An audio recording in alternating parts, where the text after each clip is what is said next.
Hare Krishna Krishna Krishna Hare Hare, Hare Ram Ram Ram Hare Hare. Thank you very much and sorry for inconvenient, network issue होने की वजह से थोड़ा सा हम लोग डिले हो गए, बट नो इशू, उसको कवर कर लेंगे। तो आप में से हमारे डियर मोस्ट स्टूडेंट समझ गए अब हम क्या चाहते हैं, हम आपसे क्या उम्मीद रखते हैं। चलिए, आज कोई हम आपके ऊपर कोई भी चैन नहीं लगाएंगे, कोई भी पनिशमेंट नहीं देंगे, कोई बैरियर नहीं, कोई भी रेंडमली मुझे कोई भी भक्त जो सबसे पहले म्यूट अनम्यूट करके अपना नाम बताएगा सुंदर सुंदर, तो उसके बाद थोड़ा सा रिवाइज करेंगे कि हमने लास्ट वीक, क्योंकि 6 डेज का गैप आया है, तो सिर्फ लास्ट वाला समराइज कीजिए कि क्या क्या हमने सुना था, एक दो टीचिंग के साथ कुछ पॉइंट्स को रेज कीजिए ताकि हम लोगों की खोई हुई चेतना जागृत हो जाए और सोई हुई आत्मा अंतरात्मा के सम्मुख आ जाए। बताइए, कोई भी हरे भक्त कृष्णा बताइए। प्रभु जी। यस संगीता हरे माता जी, कृष्णा बताएं। प्रभु जी, मैंने तो लास्ट वो वाला सुना था जिसमें महाराजा दशरथ को चांद के समान बताया गया था और कि वो इतने कीजिए। शांत। हरे कृष्णा प्रभु जी, दंडवत प्रणाम। मोहित प्रभु जस्ट वेट, पहले माता जी बोलेंगी, उसके बाद आप बोलेंगे। तो इसमें है कि जो उनके मिनिस्टर्स थे, जो वो बहुत ही जस्ट थे। दशरथ महाराज के मिनिस्टर्स थे, वो बहुत जस्ट थे। लोग गुड। सारी प्रजा उनकी बहुत रिस्पेक्ट करती थी। वो हम्म। स्ट्रिक्ट थे मगर फेयर थे, तो यस। इसलिए उनकी रिस्पेक्ट बहुत ज्यादा थी। गुड। ये एक पॉइंट था। और फिर था कि जो अपने महाराजा दशरथ स्वयं बहुत उनकी जो अपील थी पब्लिक में, वो बिल्कुल जैसे एक चंद्रमा को देख के लोगों को होती है वैसी थी। यस, और मतलब सुकून और शांति मिलता उनको देखने मात्र से। शांति थी। गुड, मगर थैंक। उनका तेजस्वी भी ऐसा था कि वो प्रतापी थे सूरज के। गुड, मतलब ऐश्वर्य उनका, मतलब जो कहते हैं ना कि उनकी गुडविल पूरे ऑल ओवर वर्ल्ड में नहीं बल्कि तीनों लोकों में, इवन इंद्र उनको इनवाइट करते थे कभी कभी अपने किंगडम में भी। It's very nice. और वो पुत्र पुत्र प्राप्ति की इच्छा कर रहे हैं। ये ये लास्ट हमने सुना। Yes, thank you very much, Hari बोल हरि संगीता माता जी, थैंक यू। यस मोहित प्रभु, एक दो पॉइंट्स बताइए और टीचिंग से एक दो बताइए, लास्ट सेशन से क्या टीचिंग्स हमने ड्रॉ किया था, क्या प्रिंसिपल ड्रॉ किया था प्रैक्टिकल लाइफ के लिए, बताइए क्विक, मोहित प्रभु। हरे कृष्णा प्रभु जी। हम्म। हाँ प्रभु जी, टीचिंग मैंने ये नोटिस करी कि जैसे हमारा ऑब्जर्वेशन किसी को देख के ऐसा होना चाहिए कि हम उसको देखकर टीचिंग ले लें, मतलब इतना शार्प हमारा ऑब्जर्वेशन होना चाहिए किसी को। तो टीचिंग किससे लेना है, ये तो हमारा हो गया, लेकिन टीचिंग कैसे लोगों से लेना है, दशरथ महाराज या उनके सिटीजन या उनके मिनिस्टर से या जो आजकल के पॉलिटिशियन है इनसे? हाँ जी, हमने ये सुना था। जो दशरथ हाँ। महाराज के जो हैं। ओके। हमने ये सुना था कि दशरथ महाराज के राज्य में शूद्र भी ब्राह्मणिकल क्वालिटी रखते थे, मतलब वो भी ऑनेस्ट होते थे, क्लीननेस को मेंटेन करते थे, ओबीडियंट होते थे, फेथफुल होते थे, और रूल्स को, रिलीजियस जितने भी एक्टिविटीज थे उसमें भी पार्टिसिपेट करते थे, और अपने आप को बहुत बैलेंस रखते थे। आजकल की तरह नहीं कुछ भी कर लो, कुछ भी मन में आए कुछ भी कर लो, हम तो भारत के नागरिक हैं, हम जो मन में आएगा हम वो बोल सकते हैं, किसी को जो हमारे को करने की इच्छा होगी हम सब कर सकते हैं। नहीं, पहले बहुत रूल्स में रहते थे। गुड। चलिए, कोई एक भक्त और समराइज आज हमारे यंग, हमारे स्टूडेंट लोग जागेंगे, थोड़ा बताएंगे, बताइए, कोई भी हरे बताइए। कृष्णा प्रभु जी। यस, कौन बोले, नाम बताना है। प्रभु जी ऋषभ। ऋषभ, यस प्रभु, एक पॉइंट और एक कोई भी रेज कीजिए, क्विक। हाँ जी प्रभु जी। प्रभु जी, आपने बताया था कि महाराज दशरथ जी थे, उनके ऊपर सब फेथ करते थे। यस, तो ट्रस्ट मतलब करते थे, यस, ट्रस्ट हाँ था जी। उनको सब पे। तो प्रभु जी, हमें टीचिंग्स ये मिलती है कि हमें उस इंसान पे फेथ रखना चाहिए जो सबका मतलब। रिपीट। हाँ जी प्रभु जी। प्रभु लास्ट जी, पॉइंट। आपने बताया था कि महाराज दशरथ जी के सिस्टम पे सब फेथ रखते थे। तो प्रभु जी, हमें टीचिंग्स ये मिलती है कि हमें उसी पे फेथ रखना चाहिए जो सबका ध्यान रखे और अधर्मी को मतलब दंड दे, मृत्यु दंड।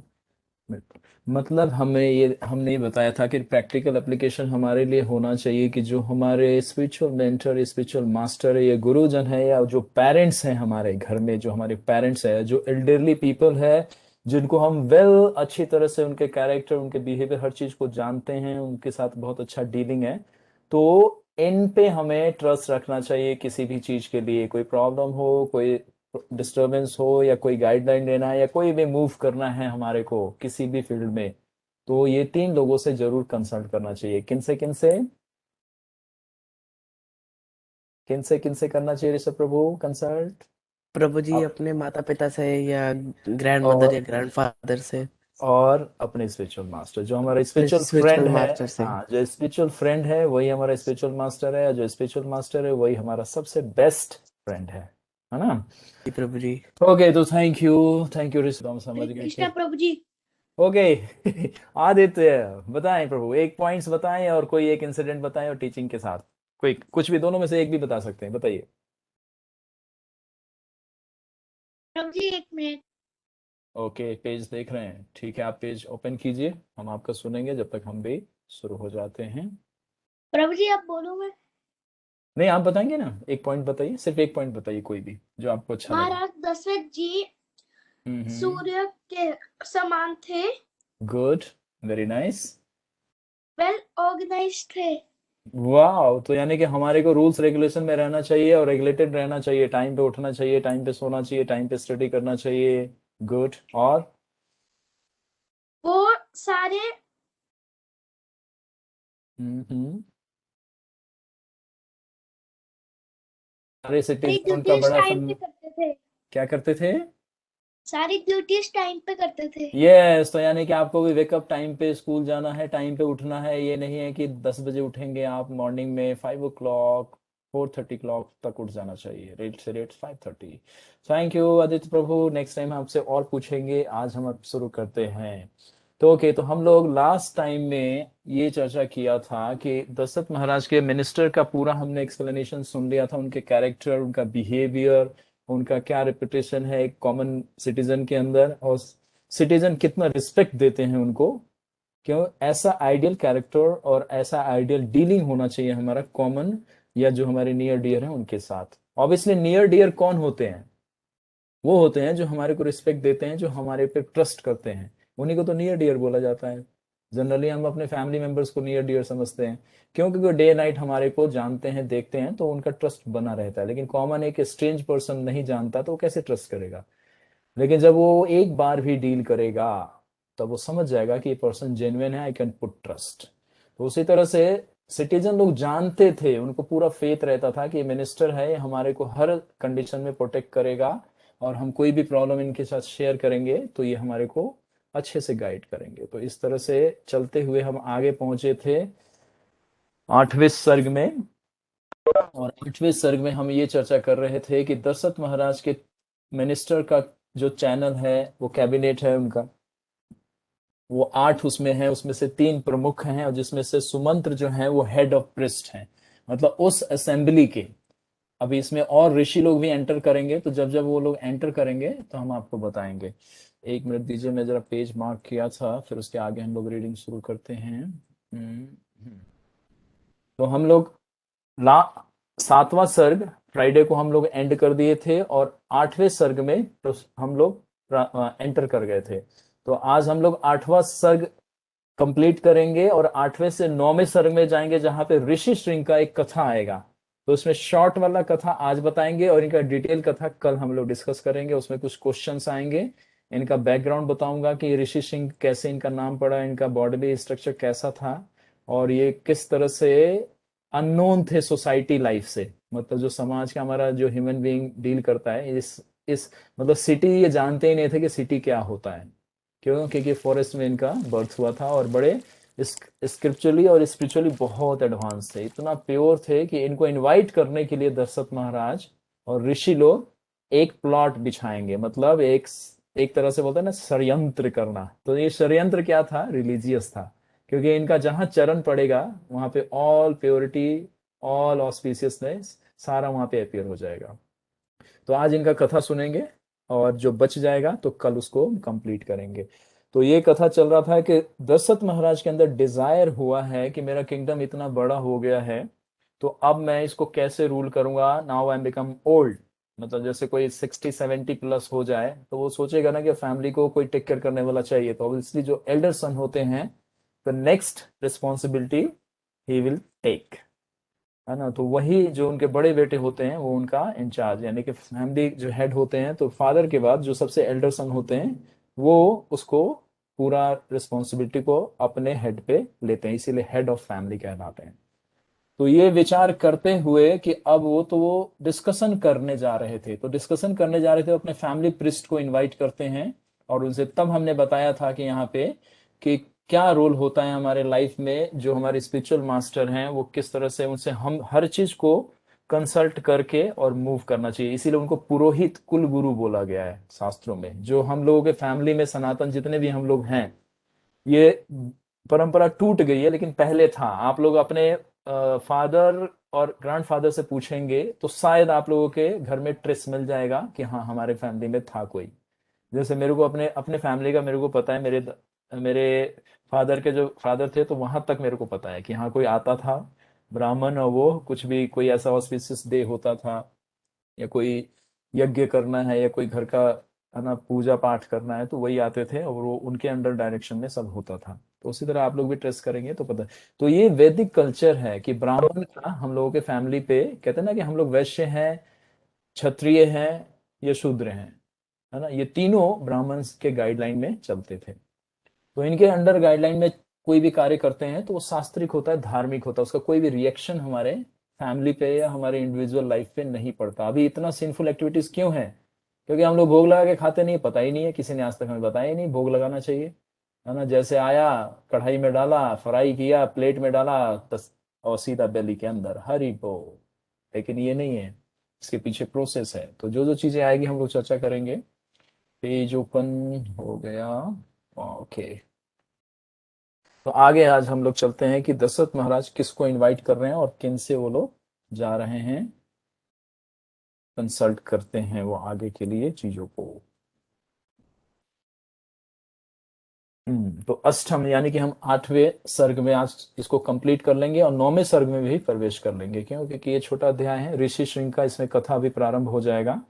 और इसमें देखिए अब एडवेंचरस सब शुरू होगा, इसमें हर एक कैरेक्टर का एंट्री अब शुरू हो गया। यहाँ से ऋषि लोग आते जाएंगे, उनका जो जो इम्पोर्टेंट होगा मैं उनका थोड़ा थोड़ा इंट्रोडक्शन आपको देता जाऊंगा कि वो कहाँ से आ रहे हैं और क्या क्या उनका कैरेक्टर है और वो किस तरह से दशरथ महाराज से लिंक होते हैं। ठीक, तो हम लोग 8वें सर्ग का बालकांड पढ़ते पढ़ते तस्य तवयं प्रभावस्य धर्मगस्य महात्मना सुतार्थे तप्ते मानस्य नासेद संशंकरः सुतः। ऐसे प्रतापी धर्मज्ञ महाराज दशरथ ने तपस्या करने पर भी वंश वृद्धि करने वाले कोई पुत्र ना था। जैसे हमने लास्ट टाइम बताया था कि जो महाराज दशरथ थे वो सूर्य के समान तेजमान थे, मतलब जैसे संगीता माता ने पॉइंट रेज किया था कि वो सूर्य के समान और चंद्रमा के समान उनका कंपैरिजन किया जाता है। जैसे नक्षत्रों में चंद्रमा, जैसे बहुत सारे, अगर नाइट में आप लोग छत पे जाके देखेंगे तो सितारे बहुत दिखेंगे जिसकी कोई काउंटिंग नहीं होगी, लेकिन आपको चंद्रमा सिर्फ एक ही दिखाई देगा। तो इजिली आइडेंटिफाई कर सकते हैं आप लोग कि ये मून है, यानी चंद्रमा है। उसका सुंदरता, उसकी रोशनी बिल्कुल डिफरेंट होगी।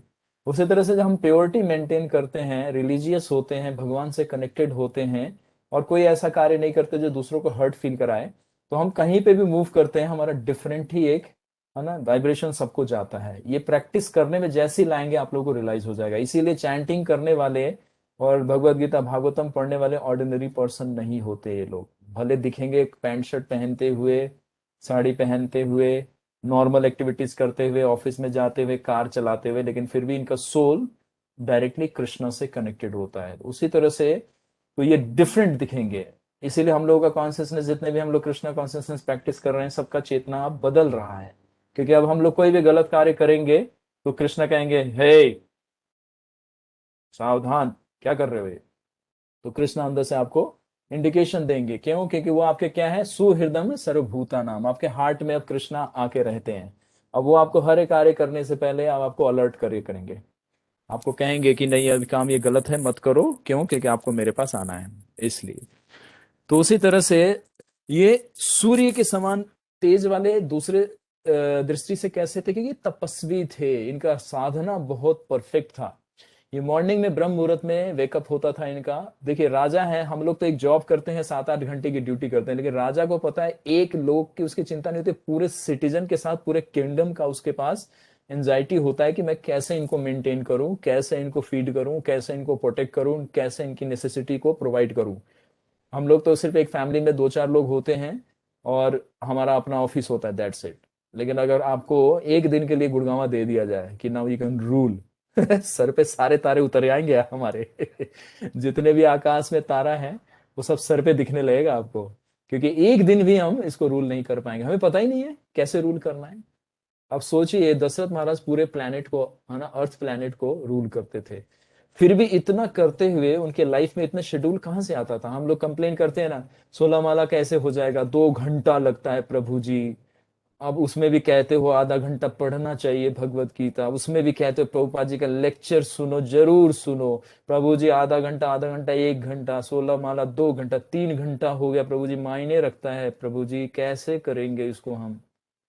तो अब आप यहाँ देखिए, आपको तो कितने लोगों को तो इसमें कोई रिस्पॉन्सिबिलिटी नहीं है, हमारे जितने भी छोटे मोटे जितने भी हमारे फ्रेंड्स हैं वो लोग तो कोई भी कार्य नहीं करते, उनको तो बस प्लेट में बना हुआ सारा राइस, चपाती, पराठे, सारा कुछ, बटर पनीर की सब्जी सब बना बनाया मिलता है, मम्मा बना के देती हैं। फादर आपको कहीं बाहर नहीं भेजते कि जाओ थोड़ा मनी अर्न करके लेके आओ, आपको सिर्फ घर में अपना पढ़ाई करना है, बदमाशी करना है, और कोई कार्य नहीं है।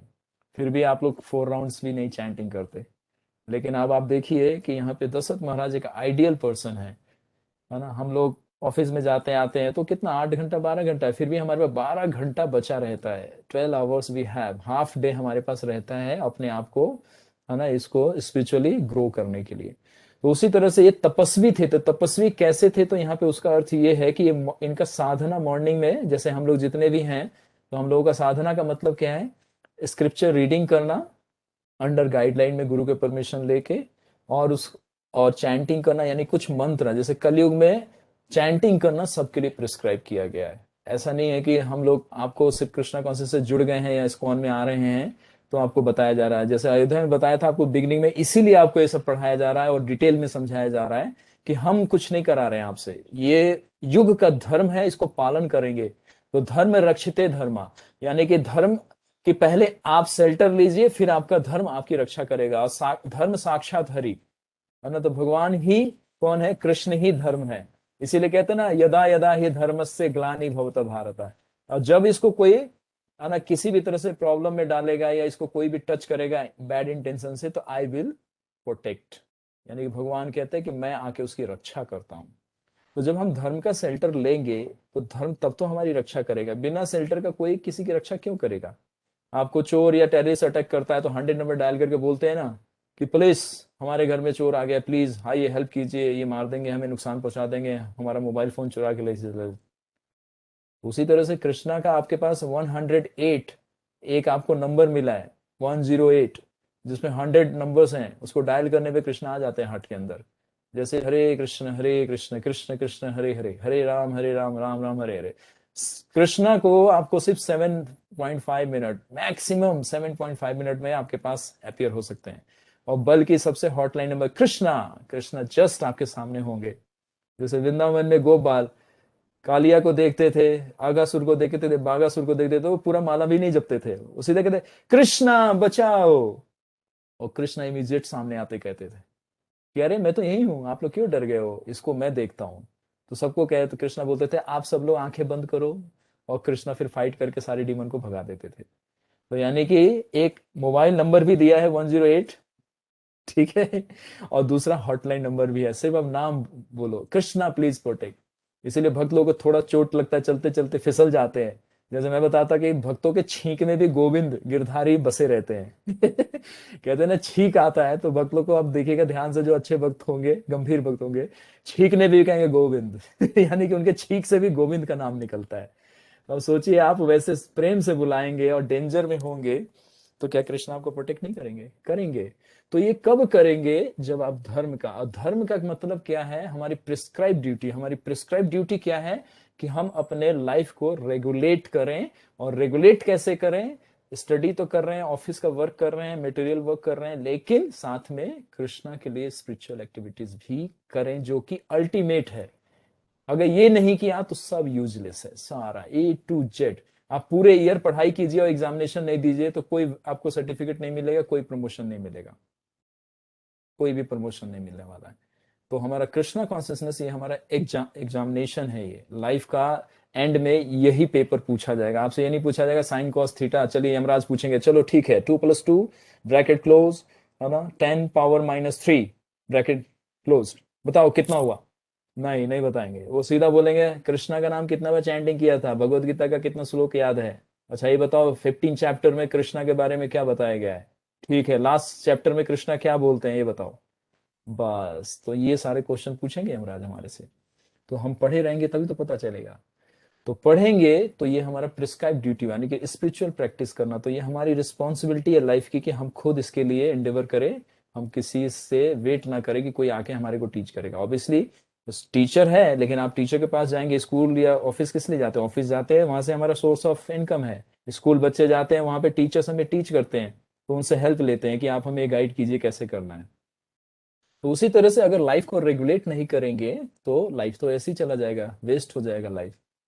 तो यहाँ पे हम बता रहे हैं कि दशरथ महाराज पूरे किंगडम को रूल करते थे, इतना बिजी शेड्यूल था, पूरे डे में पूरे सिटीजन आके कोई ना कोई उनके पास अपनी समस्या को या कोई भी उनको अपना आइडिया होता तो शेयर करते थे, और नहीं तो पूरा दिन तो भागवत सुनते ही थे वो ब्राह्मणों से। जैसे कुलशेखर सुनते थे 8 घंटा, आपको बताया था ना कुलशेखर 8 घंटा घर पे तो अलग प्रैक्टिस था उनका 4 घंटे का, और अपने किंगडम में जाने के बाद भी ब्राह्मणों से 8 घंटा रामायण ही सुनते थे। और ये देखिए ये कोइंसिडेंट हो गया ये हम लोग रामायण की चर्चा कर रहे हैं और कुलशेखर का सडन मेरे माइंड में आ गया। तो आप लोगों ने कथा सुनाई था संडे वाले में, तो उसमें बताया था हमने कि कुलशेखर 8 घंटा अपने असेंबली में ब्राह्मणों को बोलते थे रामायण की कथा सुनाइए, और सारे मिनिस्टर सुनते थे। उनके राज्य में कोई चोरी नहीं करता था, कोई भी अधर्म कार्य नहीं करता था। क्यों? क्योंकि भगवान का शेल्टर जब कोई कंप्लीटली ले लेगा तो फिर उसको कोई कष्ट नहीं होगा। तो दशरथ महाराज यहाँ पे मॉर्निंग में अपना साधना बड़ा एक्यूरेट रखते हैं, विदाउट फेल, मतलब एक दृढ़वताम, जो कहते हैं ना दृढ़वताम, क्योंकि किंग हैं। तो अभी इनको बताएंगे कि देखिए ये हमारा जिम करने का, क्योंकि क्षत्रिय हैं तो इनको अपना बॉडी भी फिट रखना चाहिए। जैसे हम स्टूडेंट हैं या कुछ लोग हैं, तो ऐसा नहीं है कि जिम में जाके 8 घंटा जिम करना है, नहीं, बॉडी को इतना मेंटेन करके रखिए कि मतलब स्ट्रांग रहे और हेल्दी रहे, दैट्स इट। मसल्स नेचुरल है, कृष्णा ने आपको नेचुरल दिया है। आप थोड़े से परफेक्टली साधना करेंगे, अर्ली मॉर्निंग वेकअप करेंगे, आपका बॉडी का शेप नेचुरल आ जाएगा। अब टाइम पे उठेंगे नहीं, टाइम पे सोएंगे नहीं और खाते पीते रहेंगे, तो जैसे राइस में बहुत सारा, जैसे ना बोरी में बहुत सारा राइस भर दो तो बॉडी ऐसे दिखता है हम लोगों का, थोड़ा यहाँ से फूल जाता है, थोड़ा यहाँ से फूल जाता है। तो जैसे बोरी में हम लोग राइस भरते हैं ना, तो आप लोग बोरी जब ऊपर से उठाएंगे तो राइस फैल जाता है नीचे बोरी में। उसी तरह हम लोगों का शरीर दिखता है ऐसा फैला हुआ और मोटा। लेकिन जब हम एक्टिव रहेंगे, हर चीज टाइम पे करेंगे, तो बॉडी में वो एक्स्ट्रा फैट आएगा ही नहीं। बड़े लोग होते हैं वो घरों में नौकर रख लेते हैं, उनको 1 इंच अपने कुर्सी से हिला नहीं जाता, और जाके है ना वो योगा करेंगे, एक्सरसाइज करेंगे फैट को बर्न करने के लिए। अरे आप सारी एक्टिविटी जो कर सकते हो उतना तो करो, बाकी नौकर का जो काम है नौकर करेगा, लेकिन कुछ काम हमें खुद भी करना चाहिए। तो यहाँ पे देखेंगे कि दशरथ महाराज मॉर्निंग में वेकअप होता था तो सबसे पहले वो नहाते थे, है ना। हम लोगों को मॉर्निंग में, बच्चों को मॉर्निंग में वेकअप होते के साथ ऐसा नहीं है मम्मा मुझे दूध चाहिए, मम्मा मुझे ब्रेकफास्ट चाहिए, नहीं, बच्चों को वेकअप करके सबसे पहले क्लीननेस, स्टमक क्लीन करना चाहिए, है ना, बॉडी को वॉश करना चाहिए अच्छे से साबुन से। तो इसी तरह से वेकअप करने के बाद स्नान करते थे, और स्नान करने के बाद तिलक का धारण करते थे। तिलक जैसे हम लोग 12 तिलक लगाते हैं नहाने के बाद, उसी तरह से हम सभी वैष्णव को, अभी जितने सुन रहे हैं सबको ये प्रैक्टिस में लाना है। तो दशरथ महाराज भी तिलक लगाते थे, और उस समय में ये ध्यान करते थे, यानी कि ये भी जप करते थे मॉर्निंग में ब्रह्म मुहूर्त में।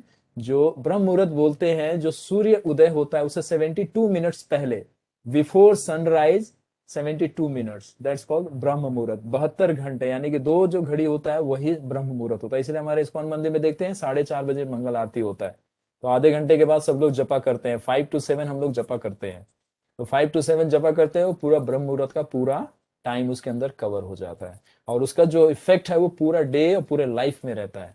और इसमें जो चीज हम करते हैं वो सिक्योर होता है, मतलब उसमें कोई भी डिस्ट्रैक्शंस नहीं होते। अब डे में जितने लोग जपा करते हैं, देखिए कितना डिस्ट्रैक्शन होता है, जिसका जपा 7 बजे के बाद होता है उससे पूछे कितना स्ट्रगल है। एक माला ऐसा लगता है कि वो माला नहीं, बीट्स नहीं, वो हिमालय पहाड़ है, उसको उठाना बड़ा मुश्किल हो जाता है।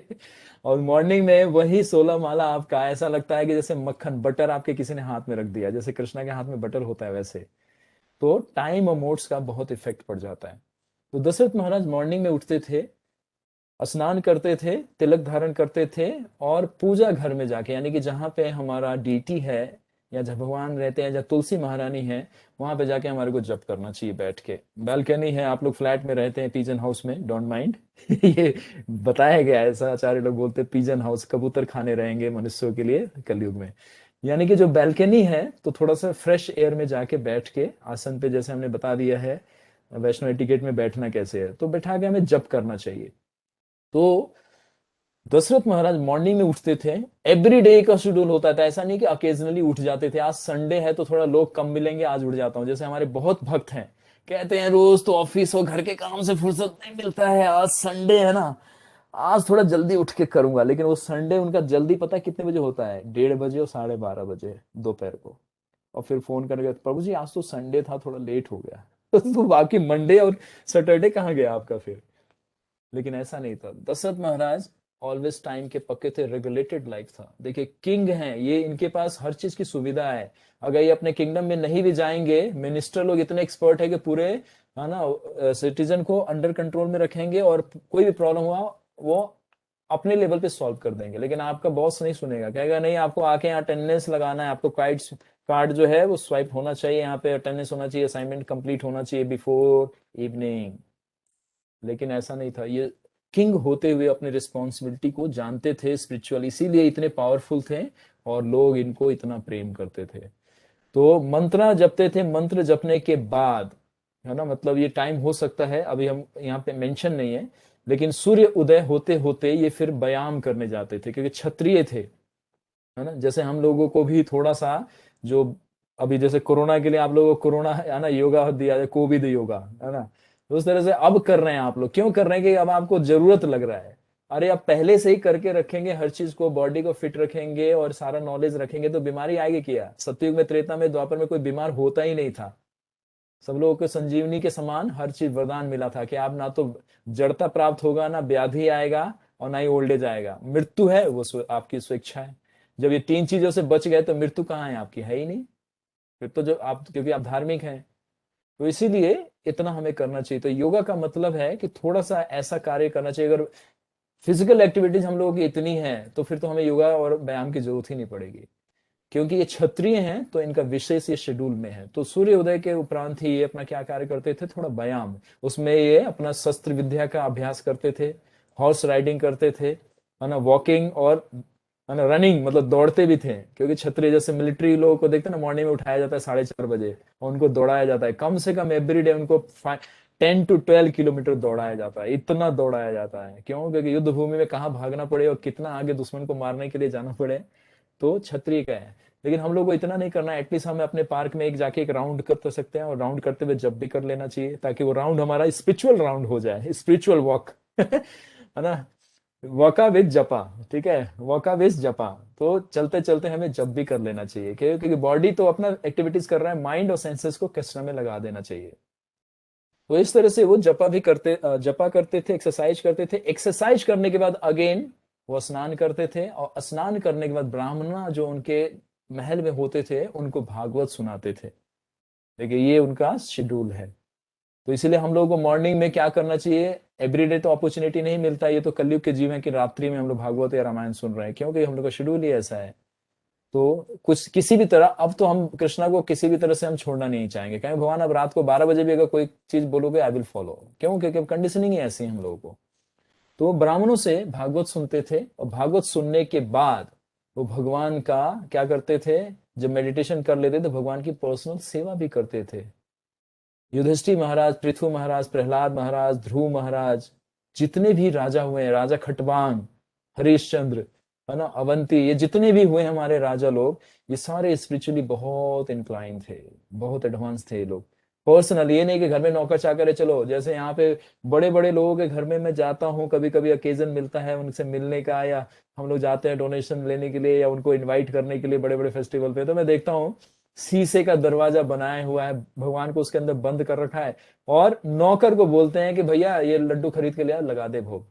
ऐसा जैसे लगता है जैसे डॉग को घर में रखते हैं कि चल भाई तू इसको जाके बाहर घुमा के लाया कर, ये थोड़ा ये बाहर खिला के लाया कर, इस तरह से। और ये भगवान है, he is the head of the family, he is a supreme personality, the God head. Personal service करना चाहिए, पर्सनल। तो ये रिलेशन नहीं है, लेकिन यहाँ पे दशरथ महाराज पर्सनल सर्विस दे रहे हैं भगवान को, पर्सनल। उनके अर्चा विग्रह को अभिषेक कर रहे हैं, है ना, और क्या कर रहे हैं, उनको भोग लगा रहे हैं, वस्त्र पहना रहे हैं, श्रृंगार कर रहे हैं, पर्सनल। ये सब पर्सनल सेवा है इनका। तो करने के बाद अब वो ब्रेकफास्ट करते हैं। जैसे हम लोग आप 9 o'clock पे, आप लोग तो सीधा उठने के बाद, नहाने के बाद सीधा ब्रेकफास्ट करते हैं और कुछ नहीं करते जो कि सब बकवास है। ब्रेकफास्ट करने के बाद, है ना, उसके बाद ये मूव करते हैं, शेड्यूल चेक करते हैं कि आज राज्य का क्या है। तो जो घर का जो होता है इनका मिनिस्टर, जिसको सेक्रेटरी भी बोला जाता है आज, तो उनको बताता है कि महाराज आज ये राज्य का ये कार्यभार है और इस तरह से आपका अपॉइंटमेंट है। तब वो महल के लिए निकलते हैं, अपने राज्य सभा के लिए, यानी कि घर से महल के। जैसे आप लोग ऑफिस जाते हैं, बच्चे लोग स्कूल जाते हैं पढ़ने, तो उस तरह से उनका पूरा, उनका मिनिस्टर और उनके साथ जितने भी पर्सनल एसोसिएट्स और सर्वेंट्स होते हैं वो मूव करते हैं। तो मूव करके वो राज्य की तरफ जाते, तो राज्य में बैठते हैं, तब उनका डे क्या होता है, स्टार्ट होता है। तो इससे हमें टीचिंग यही लेना है कि हम लोग चाहे स्टूडेंट हैं, हमारे जितने भी यंगर स्टूडेंट हैं, सबको मॉर्निंग में वेकअप करना चाहिए। अगर आपको पढ़ाई भी करना है तो जो नाइट में वेकअप करके 12-1 बजे तक आप होम टास्क करते हैं, अच्छा है 3 बजे उठिए। जैसे पौपा जी, है ना, 1:30 बजे 2 बजे उठ जाते थे और स्टडी करते थे, हम लोग के लिए इतना सारा बुक राइट करके चले गए। तो पौपा जी ओल्ड होते हुए भी इतना, है ना, परफेक्टली अपना शेड्यूल को रखते थे। तो हम लोगों को भी टाइम मॉर्निंग में फिक्स करना चाहिए, रेगुलेट करना चाहिए, इंस्पिरेशन लेना। देखिए ये शास्त्र में ये सब लिखा है, ये हमारा ये कल्चर लॉस्ट है। और हम लोग मैनेजमेंट गुरु से सीखने जाते हैं। हमारा डे 1 का शेड्यूल हमारा को ट्रेंड कर दीजिए, है ना, लाखों हजारों रुपए आप लोग देते हैं आवर्स पे, वो आपको कितना पैसा कमा लेते, वो करोड़पति बन जाते हैं। और आप वो घड़ी की सुई देखते रह जाते हैं, 6 से 12, 12 से 6, 6 से 12, 12 से 6, वो घूमता रहता है और आपका लाइफ उतने में घूमता रहता है। वो कहाँ से कहाँ पहुंच जाता है जो टाइम मैनेजमेंट कराता है। तो टाइम मैनेजमेंट शास्त्र में लिखा है, भगवत गीता में लिखा है, युक्त आहार विहार से, अर्जुन को बता रहे हैं रेगुलेट करो। पशु भी, मैंने पशु को भी, उसको इतना बुद्धि नहीं दिया, इंटेलिजेंस, लेकिन उसका लाइफ देखोगे रेगुलेटेड लाइफ है। लेकिन being as a human being, आप लोगों का ना सोने का टाइम, ना जागने का टाइम, ना खाने का टाइम, पूरा दिन कचर कचर कचर कचर कुछ खाते रहते हैं। एक टाइम है, मॉर्निंग में, आफ्टरनून में थोड़ा सा ब्रेकफास्ट, फिर इवनिंग में लाइट प्रसादम पाना। तो ये सब रेगुलेट करना चाहिए। तो रेगुलेट करेंगे तो बॉडी परफेक्ट रहेगा और हमारा माइंड भी बिल्कुल बैलेंस रहेगा, सारी एक्टिविटीज परफेक्टली होगी। तो राजा दशरथ, उनका लाइफ स्टाइल से अब क्या पता चलता है कि इतने बिजी शेड्यूल में भी ये सब कुछ करते हैं, है ना, पर्सनल बॉडी को भी मेंटेन कर रहे हैं और स्पिरिचुअल साधना। तो रेगुलेटेड साधना हमारा होना चाहिए, जो अर्जुन को भगवान भगवत गीता में बोलते हैं युक्त आहार विहारस्य, मतलब ईटिंग, स्लीपिंग, वॉकिंग, रीडिंग, हर चीज को रेगुलेट करना चाहिए। रेंडमली कुछ भी नहीं करना चाहिए, वरना इसी तरह से शरीर में इतने सारे कष्ट रहेंगे और माइंड अनस्टेबल रहेगा। तो अष्टम सर्ग अब प्रारंभ करते हैं।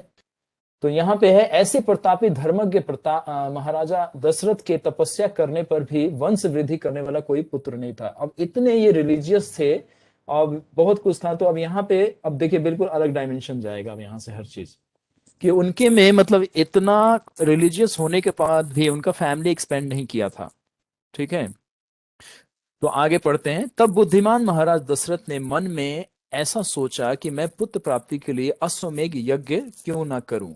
क्यों? क्योंकि पहले ऐसा था, हमारा जो त्रेता द्वापर युग और सतयुग था, उसमें ब्राह्मण लोग जब देखते थे कि किसी को संतान उत्पत्ति नहीं होता है, तो कुछ अनुष्ठान करते थे, मतलब कुछ एक्टिविटीज, स्पिरिचुअल एक्टिविटीज करने से एक पर्टिकुलर डेमी गॉड्स या गॉडेस वो प्रसन्न हो जाते हैं आपके उस एक्टिविटी से, वो आपको बेनिडिक्शन दे सकते हैं, क्योंकि देवी देवताओं को ये अधिकार दिया गया है कि वो आपको बेनिडिक्ट कर सकते हैं, है ना। जैसे महाभारत में भी कलयुग के लास्ट में, आप महाभारत में भी ऐसा बहुत सारा इंसिडेंट है जिसमें सूर्य देव, चंद्र देव और ऋषि लोग आते हैं, तो कन्याओं को वर देते हैं या राजा को वर देते हैं कि आपको पुत्र प्राप्त हो जाएगा, और हुआ भी, है ना। जैसे व्यास देव जी ने पांडु, धृतराष्ट्र और विदुर को, है ना, जन्म दिया ना।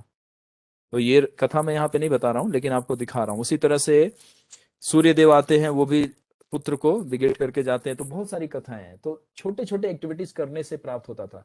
तो यहाँ पे क्योंकि ये महाराज हैं और एम्परर हैं, पूरे पृथ्वी के राजा हैं, तो इनको कोई छोटा मोटा यज्ञ करने में इनको, जैसे कहते हैं ना कि कोई छोटा व्यक्ति होता है तो छोटा मोटा अपना पूजा पाठ करके अपना फैमिली को प्लीज कर लेता है, लेकिन कोई बड़ा व्यक्ति करता है तो उसको बड़े ह्यूज लेवल पे उसको एलिब्रेट करता है। तो इनका बड़े लेवल पे करने का पर्पस क्या था कि मैक्सिमम ब्राह्मणों को इसमें इनवाइट किया जाए और उनका ब्लेसिंग मिले, क्योंकि भगवान की इतनी ब्लेसिंग थी इन पे। तो इन्होंने मैक्सिमम ब्राह्मणों को माइंड में रख के और जितने भी प्रिस्ट थे इनके और जितने ऋषि थे, ताकि सबका आशीर्वाद और सबका ब्लेसिंग मिले कि इसमें कोई बाधा आए नहीं और ये सक्सेस हो जाए। तो ऐसा वो करके उन्होंने सोचा कि मैं राजसू यज्ञ करूं, है ना, छोटा नहीं, छोटा मोटा नहीं, बड़ा सा कोई यज्ञ करूंगा जिसमें मैं सारे ब्राह्मणों को इनवाइट करूंगा और उनकी सेवा करूंगा, तो उनकी सेवा से मुझे ये कृपा प्राप्त हो जाएगी। इसीलिए उन्होंने, यहाँ पे लिखा नहीं है लेकिन कमेंट्री में लिखा है कि उन्होंने ऐसा अश्वमेघ यज्ञ ही क्यों नहीं किया, छोटा यज्ञ करके भी वो पुत्र प्राप्त कर सकते थे। कोई एक ऋषि आता उनको बेनिडिक्शन देके चला जाता, लेकिन वो चाहते थे कि मेरा ये कार्य एक फेस्टिवल की तरह सेलिब्रेट हो और इसमें मैक्सिमम ब्राह्मणों को, और जो निर्धन लोग है, वैसे निर्धन कोई है नहीं, आपको पहले बता दें, क्योंकि वहां पे शूद्र भी कैसा था, कुबेर के समान था। आपको शुरू में ये सब याद रखना है। लेकिन एक भाव है कि मतलब वहां पे कहते हैं ना कि अगर अरबों रुपए है तो फिर भी वो 10 अरब और देना चाहते हैं कि आप लो और बिल्कुल समृद्ध रहो। तो ये और भी डायमेंशन खुलता है कि ब्राह्मण लोग आपस में मिलते हैं तो वो सारा स्पिरिचुअली सरचार्ज हो जाता है। जैसे हमारे टेम्पल में देखिए, हम लोग तो रहते हैं, कोई महाराज आते हैं तो कैसे आप लोग भागे भागे आते हैं उनकी कथा सुनने के लिए, उनका दर्शन पाने के लिए, क्योंकि स्पिरिचुअली सरचार्ज हो जाते हैं हम लोग। कोई पावरफुल पर्सनालिटी आ जाता है तो कॉमन तो हम रोज एक दूसरे को देख रहे हैं, लेकिन कोई बड़ा पर्सनालिटी आता है तो हमें अवसर मिलता है। तो उसी तरह से भक्त, जैसे फेस्टिवल में सारे भक्त इकट्ठे होते हैं तो पूरा एटमोस्फेयर स्पिरिचुअली सरचार्ज होता है, क्योंकि एक भक्त वैष्णव नहीं, वहां पे सैकड़ों भक्त हैं वैष्णव। तो सब लोग मिलके जब सेलिब्रेट करते हैं तो पूरा आनंद बढ़ जाता है। तो ये सारा इनका मतलब भाव था ये, कि मैं यज्ञ करूंगा तो पूरे जितने भी प्लेनेट के जितने भी ब्राह्मण हैं उनको बुलाऊंगा, ऋषियों को बुलाऊंगा, उनका आशीर्वाद मिलेगा तो वो भी प्रसन्न होंगे और मुझे कृपा मिलेगी। तो ये विचार करके उन्होंने अश्वमेध यज्ञ का आयोजन, मतलब माइंड में कॉन्सेप्ट लाया। तो अब आगे क्या क्या चैलेंजेस आएगा और कैसे, तो वो गाइडलाइन अब इनको मिलेगा। इस प्रकार यज्ञ करने की भांति भांति निश्चय करके परम ज्ञानी महाराज ने अपने बुद्धिमान मंत्रियों को बुलाए, यानी कि जो 8 मिनिस्टर थे उनको बुलाने के बाद उन्होंने अपने फैमिली प्रिस्ट, अभी 3 लोगों का नाम आएगा, है ना, जो पहले बता चुका हूं, फिर से आएगा। इस मंत्रियों में श्रेष्ठ सुमंत्र, है ना, सुमंत्र जो थे वो 3 में से सबसे हेड थे और इनके नीचे 2 थे। अब नीचे थे तो ये नहीं समझना है कि वो मतलब थोड़ा इनसे डाउन होंगे, नहीं, मतलब हेड, मतलब इसमें सीनियर हो सकते हैं भक्ति में, नॉलेज में, एज में। तो सुमंत्र जो थे वो 3 में से ये एल्डर थे, मतलब सबसे वरिष्ठ थे और हेड थे ये उनके। तो महाराज दशरथ ने कहा कि आप हमारे सब गुरु और पुरोहितों को शीघ्र बुलाने के लिए आमंत्रण दीजिए। मतलब उनको रिक्वेस्ट किया कि आप एक बार अगर किसी को इनवाइट करेंगे तो वो कोई भी बिना एक्सक्यूज के हमारे राज्य में आएंगे। इतना इनका रिस्पेक्ट था। तो सुमंत्र ने सभी ब्राह्मणों, ऋषियों को और ब्राह्मणों को इनवाइट किया। शीघ्रगामी सुमंत्र अति शीघ्र उन सब वेद पारंगत गुरुओं को बुला लाए, यानी कि जितने भी स्पिरिचुअली इंक्लाइन थे और बड़े, है ना, सशक्त थे, मतलब डिटरमाइंड थे और बड़े प्योर थे ये लोग, तो उन लोगों को इनविटेशन भेजा उन्होंने राजपत्र से और सब लोग इकट्ठे हो गए। तो सुयज्ञ, अब इसमें कौन कौन आए, मेन मेन लोगों का नाम बताया जा रहा है। सुयज्ञ वामदेव, जवाली, कश्यप और पुरोहित वशिष्ठ। इसमें वशिष्ठ जी अब हेड हैं, ठीक है। वशिष्ठ मुनि का कथा में थोड़ा सा आपको इंट्रोडक्शन कल मैं बताऊंगा इनके बारे में, और ऋषि श्रृंगार तो अभी शुरू हो ही जाएगा, कल इनके थोड़े बारे इनका इंट्रोडक्शन दे दूंगा, क्योंकि इनका थोड़ा सा बीच बीच में रामायण में आता रहेगा। तो वशिष्ठ के अतिरिक्त अन्य उत्तम ब्राह्मणों को भी सुमंत्र बुला ले आए। जब उन सबका धर्मात्मा महाराज दशरथ ने सम्मान किया और धर्म और अर्थ युक्त उनसे यह मधुर वचन कहे, मतलब बहुत पोलाइटली। देखिए, जब स्पिरिचुअल मास्टर या ब्राह्मणों से डील करते हैं, क्योंकि ये लोग ऑर्डिनरी नहीं है, तो हमें बहुत रिस्पेक्टफुली और बहुत उनको मतलब हाई रिगार्ड रखते हुए इनसे डील करना चाहिए। क्योंकि कहते हैं ना, भक्ता माम अभिजानते नहीं, भक्तों में प्रिय अस्मि। भगवान कहते हैं ब्राह्मण और गाय मुझे अत्यंत प्रिय है। तो ब्राह्मण कौन है, आप सब ब्राह्मण है। जो भी भगवान का, कृष्ण का भक्त है, वो सारे ब्राह्मण है, वैष्णव कहलाते हैं ना। तो ब्राह्मण के बाद आता है सबसे टॉप मोस्ट वैष्णव होते हैं। तो यानी कि एक ब्राह्मण के अंदर वैष्णव का गुण नहीं हो सकता, लेकिन जो वैष्णव है उसके अंदर ब्राह्मण का गुण भी हो सकता है। तो आप सारे कौन है, वैष्णव। तो यानी कि आप ऑलरेडी ब्राह्मण है। तो यहाँ पे कहने का अर्थ क्या है कि हम जब भी भक्तों से मिले तो रिस्पेक्ट, भक्त का मतलब फिर अब 3 प्रिंसिपल याद रखिएगा सारा यहाँ पे मिस्टेक नहीं होना चाहिए। और बाकी रिगार्ड सभी को, रिस्पेक्ट कंप्लीट पूरा, चाहे वो नया भक्त है, पुराना है, छोटा है, मोटा है, गोलू है, लंबा है, पतलू है, सबको इक्वली हमें रिस्पेक्ट देना चाहिए। तो यहाँ पे वो जब बुलाते हैं तो खुद भी एक ब्राह्मण है, ऋषि हैं, लेकिन बड़े रिगार्ड्स के साथ, बड़े सम्मान के साथ, मधुर वचन के साथ उनका रिसेप्शन देते हैं। वो पुत्र के लिए बृहद विलाप करने पर भी मुझे पुत्र सुख प्राप्त नहीं हुआ, इसलिए पुत्र प्राप्ति के लिए असमय यज्ञ करने की मेरी इच्छा, है ना, जागृत हुई है। ये कौन बोल रहे हैं?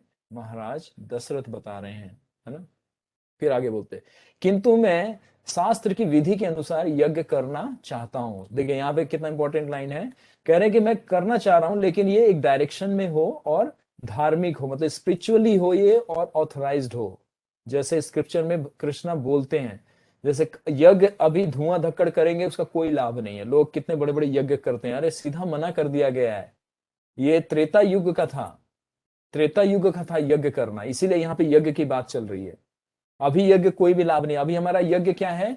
हरे कृष्ण कृष्ण कृष्ण हरे हरे, हरे राम राम राम हरे हरे। जहां पे भी ये मंत्र होता है वो यज्ञ कुंड है, उसका घर। और यज्ञ क्या है? यज्ञ मतलब विष्णु का स्थान है। जहां पे भी यज्ञ होता है, यज्ञ सिर्फ विष्णु के लिए किया जाता है। जिस घर में यज्ञ होता है वहां पे कोई भी नेगेटिव एनर्जी एग्जिस्ट नहीं कर सकती, और ना ही पे कोई पे वहां पे दुष्प्रभाव पड़ता है। ये फैक्ट है, और ये इतना फेथ जिस दिन आपको आ जाएगा तो सारी शक्ति आपको दिखनी शुरू हो जाएगी। तो कलयुग में बोलना क्या बोलते हैं? कलव नास्ते व गतिर अन्य था, हरे नाम एव केवलम, कलव नास्ते व गतिर अन्य था। कली संतरण बताया गया कि कलयुग का यज्ञ हरिनाम जप है, यानी कि जो हरे कृष्ण महामंत्र जपते हैं यही जप है और यही यज्ञ है। तो इसको करने से हमारे को सारी सिद्धि मिल जाती है। लेकिन ये मंत्र एक्सेस कैसे करना है, यही रहस्य है। तो इसके लिए गुरु और ब्राह्मणों की सेवा करनी चाहिए। तो यहाँ पे वही कह रहे हैं कि विधि के अनुसार यज्ञ करना चाहता हूं। कोई भी काम हमें स्पिरिचुअल मास्टर के अंडर गाइडलाइन में करना चाहिए। इवन कोई छोटी भी सेवा करनी है, परमिशन लेना चाहिए कि मैं ये इस सेवा के लिए एलिजिबल हूं और ये सेवा करूंगा तो क्या कृपा मिलेगी मुझे, और मैं इस सेवा को करूंगा तो कोई अपराध तो नहीं बन जाएगा वो। क्योंकि हम जाने अनजाने में अपराध भी क्रिएट कर देते हैं।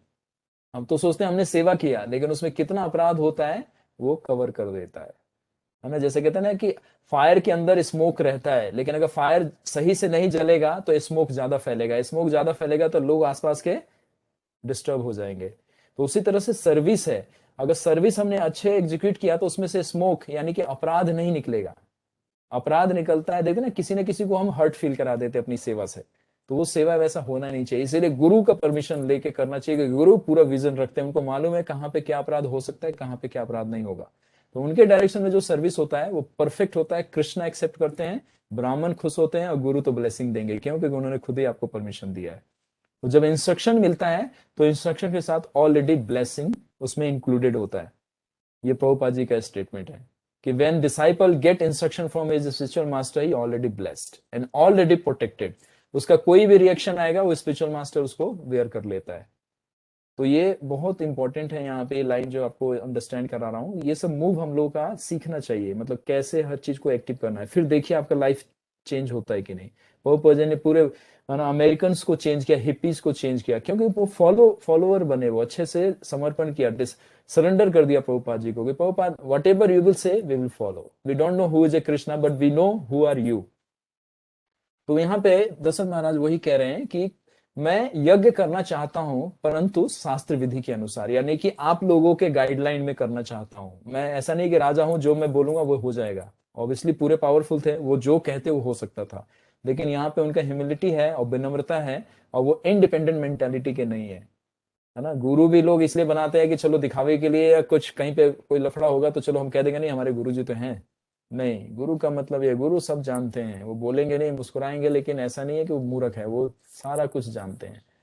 तो आप लोग सोच विचार कर, अर्थात ये दशरथ जी बोल रहे हैं कि बताएं हमारे इष्ट सिद्धि किस प्रकार से होगी। इष्ट का मतलब है मेरे जो कुल के देवता हैं। जैसे हम लोग के कुल के देवता अब कौन है मालूम है आप लोगों को? हम सब के अब कुल देवता हमारे कौन है? परम भगवान श्री कृष्ण, ये हम लोग के कुल के देवता हैं। कोई भी ये नहीं कह सकता मेरे कुल के देवता नहीं। आपको पता है नंद बाबा भी नरसिंह भगवान की आराधना करते थे। यहाँ पे भी अभी आपको दिखाएंगे कि राम जी की आराधना चल रही है, दशरथ जी राम जी की ही विग्रह को पूजते हैं। तो नारायण नारायण कौन है? राम जी है। तो यहाँ पे भी जब आगे आएगा कोई ऐसा दृष्टांत आपको दिखाएंगे। तो यहाँ पे कह रहे हैं कि इष्ट सिद्धि, यानी कि हमारे कुल के देवता प्रसन्न हो जाएं। कहते हैं ना कि पेड़ में अगर जड़ में पानी डाल दिया तो पूरा पेड़ समृद्ध हो जाएगा, हरा भरा हो जाएगा। तो यानी कि इष्ट देव को आपने प्रसन्न कर दिया, कोई भी देवी देवता को अलग से आपको कोई भी उनकी नमस्कार करने की भी जरूरत नहीं है। ऑब्वियसली उनको रिस्पेक्ट देना है हाई लेवल का, क्यों? क्योंकि भगवान के बड़े विशुद्ध भक्त हैं, तो वो भक्त के कैटेगरी में आ गए ना। लेकिन उनको भगवान के समान नहीं दे सकते सम्मान। भगवान भगवान है और देवी देवता देवी देवता है। तो इष्ट सिद्धि का अर्थ यहाँ पे ये बताना चाह रहे हैं कि हमारे कुल के जो देवता हैं, यानी कि कुल के जो भगवान हैं, उनको हम प्रसन्न कर पाए। क्यों? वो प्रसन्न होंगे तो हमारा हर कार्य सिद्ध हो जाएगा। ततः साधवते तदात्माख्यम ब्राह्मणाय परतयो पूजयन् वसिष्ठाय मुखा सर्वे पार्थिवस्याय मुखे ऋतम। वशिष्ठ महाराज के यह वचन सुनकर सब उपस्थित ब्राह्मणों ने महाराज के विचार की प्रशंसा की और वशिष्ठ आदि बोले कि आपने बहुत अच्छा कार्य करना विचार किया है। क्योंकि अब ब्राह्मण लोग देख रहे हैं कि राजा बहुत धार्मिक हैं, तो देखिए कोई जब रिचुअल एक्टिविटीज करते हैं और परमिशन जब लेते हैं, क्यों? जिनसे ले रहे हैं वो जानते हैं कि ये अच्छे प्रवृत्ति का है या गलत प्रवृत्ति का है। तो वशिष्ठ ने देख लिया कि राजा का कितना अच्छा भाव है, सुंदर भाव है, वो हम लोगों को प्रसन्न करना चाह रहा है और भगवान को प्रसन्न करना चाह रहा है और ऐसा कार्य करना चाह रहा है कि पूरे जगत का कल्याण हो जाए। तो ये मोटिव दिख गया उनको। जैसे हमारे मंदिर में आते हैं, प्रभु जी आप थोड़ा भगवान से ये बोल दीजिए, प्रभु जी हमारे बच्चे के सर पे हाथ रख दीजिए, ये पास हो जाएगा, प्रभु जी थोड़ा ये कर दीजिए, थोड़ा वो कर दीजिए। हम लोग सब कुछ करते हैं। हम कहते हैं ठीक है, आप सेवा भगवान का करने, भक्तों का करने आए नहीं हो, हमारे से सेवा लेने आए हो, ठीक है, हम तो सेवक हैं ही, हम तो आपकी सेवा करेंगे। तो यहाँ पे राजा होके उनकी विनम्रता देख रहे हैं वशिष्ठ जी और कह रहे हैं कि बहुत अच्छा विचार है आपका, बहुत सुंदर विचार है। यानी कि अभी देखिए अभी उनको लक्षण मिलना शुरू हो गया कि मतलब वशिष्ठ जी ने रिकमेंडेशन दे दिया कि आप शास्त्र सम्मत चलना चाहते हैं और ब्राह्मणों के निर्देशन में चलना चाहते हैं, आपका बहुत सुंदर विचार है ना। तो ये पहला उनको बेनेडिक्शन मिल गया वशिष्ठ जी से। ये सब अत्यंत प्रसन्न हो महाराज दशरथ से बोले कि यज्ञ की सामग्री एकत्र करके घोड़ा छोड़िए। यानी कि इसका थोड़ा सा डिस्क्रिप्शन मैं आपको नेक्स्ट वीक में दूंगा कि घोड़ा छोड़ा जाता तो उसका क्या महत्व है। सरयू नदी के तट पर यज्ञ मंडप बनवाएं, है ना। मतलब ये सरयू नदी, जो अयोध्या में सरयू नदी बहता है उसको सरयू नदी बताया गया है। उस रिवर का नाम है सरयू, है ना। तो वहां पे किनारे, पहले ऐसा नहीं घर में, या तो भवन का कोई एक विशेष स्थान होता था जहां पे यज्ञ किया जाता था, और नहीं तो आसपास में कोई नदी होती थी तो नदी के किनारे यज्ञ किया जाता है। तो यहाँ पे इसीलिए सरयू नदी के तट पर यज्ञ मंडप बनवाएं, है ना।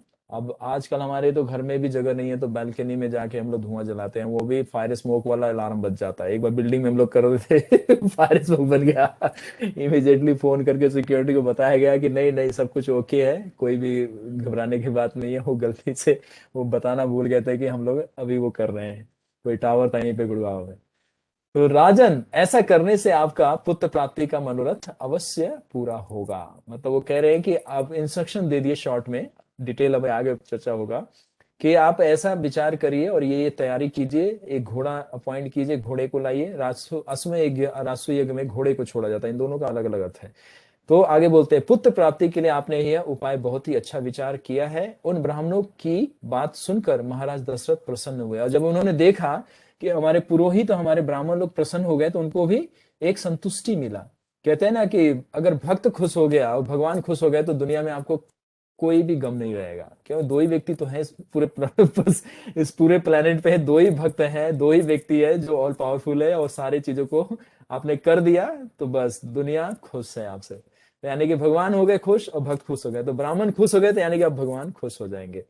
प्रसन्न हो मंत्रियों की आज्ञा दी कि मेरे गुरु की आज्ञा के अनुसार यज्ञ की तैयारी की जाए। यानी कि जो वशिष्ठ जी ने अब आज्ञा दिया और सुमंत्र ने जो आज्ञा दिया, तो उन्होंने मिनिस्टर जो 8 थे उनको क्या इंस्ट्रक्शन दिया कि नाउ प्रोसीड, अब जो जो इंस्ट्रक्शन मिला है उसकी अब तैयारी उनके अनुसार कीजिए।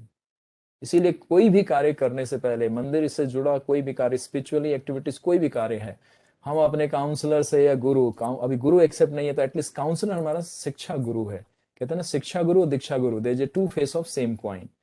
तो हमारे को अपने स्पिरिचुअल मास्टर से पूछ के हर कार्य को करना चाहिए। अभी अभी इनिशिएशन नहीं हुआ तो ऑब्वियसली वो भी बाद में वही अपॉइंट करते हैं, कहते हैं कि जो जिसके अंडर में हो आप उसी से हर चीज कंसल्ट करके करो।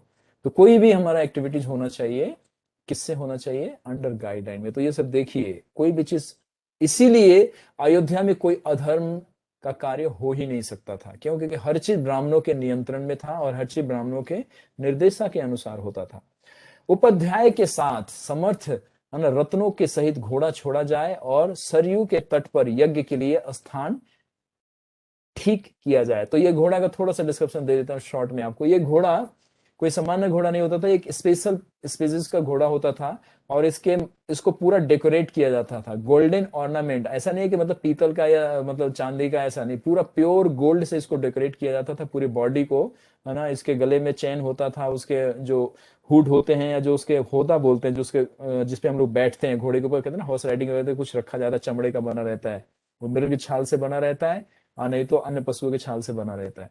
तो उसको भी सोने के उससे बनाया गया था। उसके मस्तक पे यानी कि फोरहेड पे एक प्लेट हैंग किया जाता है, गोल्डन प्लेट, जिसपे लिखा रहता है कि ये राजा दशरथ द्वारा ये घोड़ा छोड़ा गया है और ये घोड़ा राजस्व यज्ञ का प्रतीक है। तो कृपया कर आप इसका सम्मान करें और इसको अपनी स्वेच्छा से जो आप अपनी धन संपत्ति दे सकते हैं उस यज्ञ में ब्राह्मणों को दान के लिए अपने दीजिए।